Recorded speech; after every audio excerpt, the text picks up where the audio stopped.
Shalom everyone, Lieutenant Colonel Jonathan here, and we are live in the middle of the night in Israel. I don't know what the time is wherever you are, but we are in the middle of the night. I'm in Tel Aviv, and I'm here to give you a live update on the situation on the ground in Israel.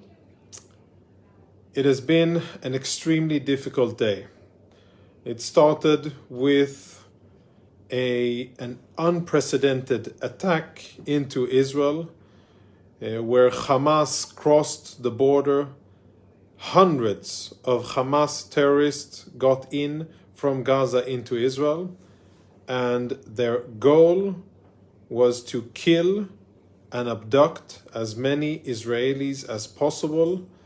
And today, I don't know what you've been watching, if you've seen videos on social media, but I've seen videos that I would rather unsee of Israeli civilians butchered, executed in their homes, of women, children, elderly, and disabled Israeli civilians being dragged into Gaza by Hamas terrorists, and Israeli civilians paraded on the streets by Hamas thugs after they were taken violently from Israel. The numbers today are very, very difficult. We're talking about unprecedented numbers in Israeli history. Never ever before have so many Israeli civilians been killed by terrorists in one single day. There's more than 300 Israeli dead, and there's more than 1,500 Israeli casualties. Many of them, unfortunately, are severely wounded and may succumb to their wounds. Today has been a very difficult day, and unfortunately I fear that tomorrow will also be an extremely difficult day, because tomorrow the numbers and the names of Israelis killed or wounded or missing and abducted will become apparent. And a giant cloud of grief will descend upon Israel when so many families it will become apparent that their loved ones have been murdered by or wounded by Hamas. There is, unfortunately, sadly, a large amount of Israelis in the hands of Hamas in Gaza. As I'm saying this, I can't believe that I am saying this, but I am saying it. And this is also an unprecedented situation where there are Israeli civilians and military personnel in the hands of a terrorist organization. And we are not, unfortunately, talking about one or two. So all of this together, a multi-dimensional attack from Gaza into Israel, with hundreds of Palestinian terrorists that participated in the attack, with extremely difficult results on the ground. And I almost forgot that in the midst of everything, more than 3,000 rockets have also been fired at Israel today.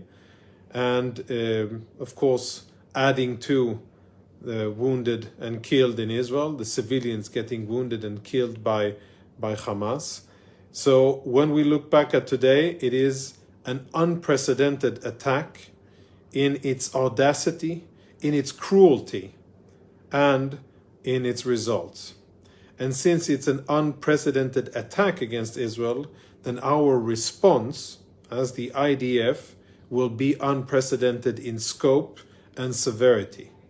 And we will start to make Hamas pay a price that it has never paid before, because the audacity and the cruelty of their attack against Israel and against Israeli civilians, it's something that we won't let go unpunished.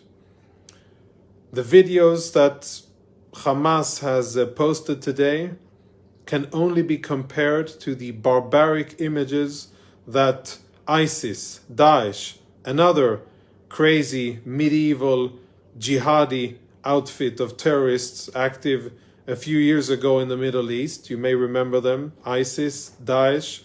They used to behead people or torch them alive, or send gruesome videos of captives and people getting killed. That's exactly what we are facing today. And the cruelty, that our civilians and unfortunately soldiers have faced today is similar to that level of lack of humanity that Hamas is displaying. But they will be punished for it. For those of you watching, I know that there are millions of you around the world who love Israel, who love the IDF, who love the Jewish people, and who support us. And we see that on our official accounts, we see it on social media, we get the messages, we feel the love, and we feel your genuine support for us, for the brave men and women in the security forces who are fighting as we speak, defending Israel. And I can assure you that it is extremely important for us, and I ask you to keep on doing it. Keep on posting, keep active, push back against slander, lies, and half-truths about Israel. And we're just in the first day of this war, and already people are trying to blame it on Israel. And Israel haters and anti-Semites will continue to do so more and more as the war unfolds, and as there are more casualties on the Palestinian side. You'll see people starting to blame Israel for what's happening.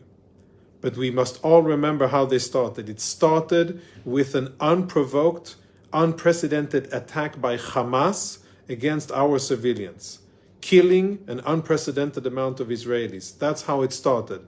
And all of the responsibility, it rests squarely on Hamas's shoulders. Israel is defending its sovereignty. Israel is defending its civilians, and it is well within its legal rights to do so.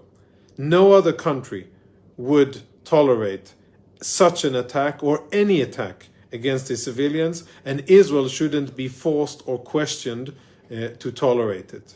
Just like wherever you're living, your government wouldn't tolerate an attack, not even a tenth of the magnitude that we have faced today.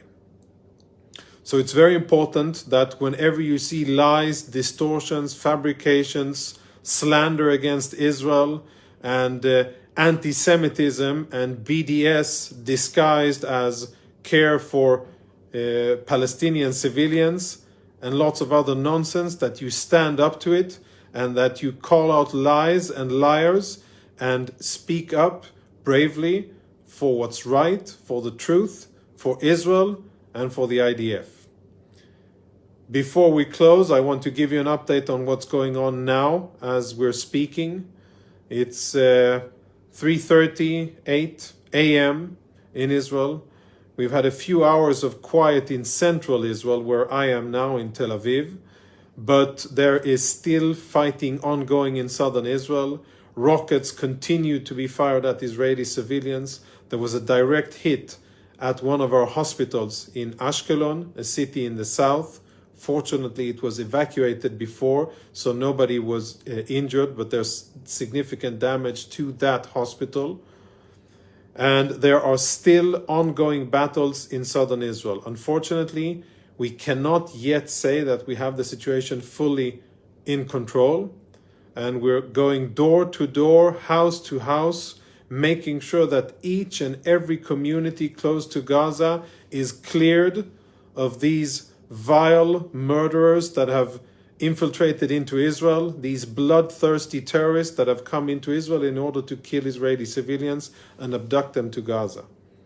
And that's what we're doing now. Once we'll establish that all of the terrorists are either dead or captive, and I assure you, they will all be dead or captive, at the end of that, we will close the border, make sure that there are no further terrorists coming in, not via the sea, not in the air, and not across the fence. And then we will start to strike Hamas and make him start to pay a price for his act, for their act of aggression against Israel. The Iron Dome has been performing very well, saving countless lives. More than 3,000 rockets have been fired at Israel, and we have many, many casualties. The numbers are worth reiterating. More than 300 Israelis have been killed, and more than 1,500 have been wounded. But thanks to the Iron Dome, those